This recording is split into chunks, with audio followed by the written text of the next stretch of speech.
This conversation surrounding the red and blue button thought experiment is a perfect analogy for how US liberal democracy divides and turns the population against itself. So everybody in the world must privately choose between pressing either a red or blue button. If you press the red button, you survive. But if you press the blue button, you and everyone else who pressed it will die unless more than 50% of the population also ends up pressing blue. And this debate is heated. Now, the Reds will argue that pressing blue would be irrational and reckless, because if everybody just presses red, then we all get to live. But the Blues are approaching it from a moral standpoint. Many children, mentally disabled individuals, and those who are simply confused by the framing of the dilemma will press blue. Therefore, by pressing red, one is engaging in a selfish, low-empathy decision which renders them directly morally complicit in the deaths of every single member of the blue minority. So, the Reds think that the Blues are responsible for their own deaths due to feckless stupidity, and the Blues blame the Reds for being selfish and uncaring, but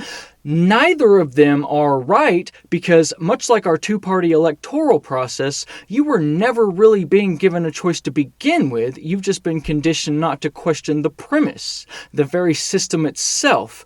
The people at fault are the malicious psychopaths who constructed a great big room with two buttons in it, corralled everybody on the planet inside, forced us all to press one, and then murdered anyone who made the wrong decision, because if they just randomly walked up and started shooting us dead, we would all immediately realize how wrong it was, team up together, and fight back. But when they make us all press a button and convince us that we're the ones who are really in charge, then we end up being left with no other choice but to blame ourselves.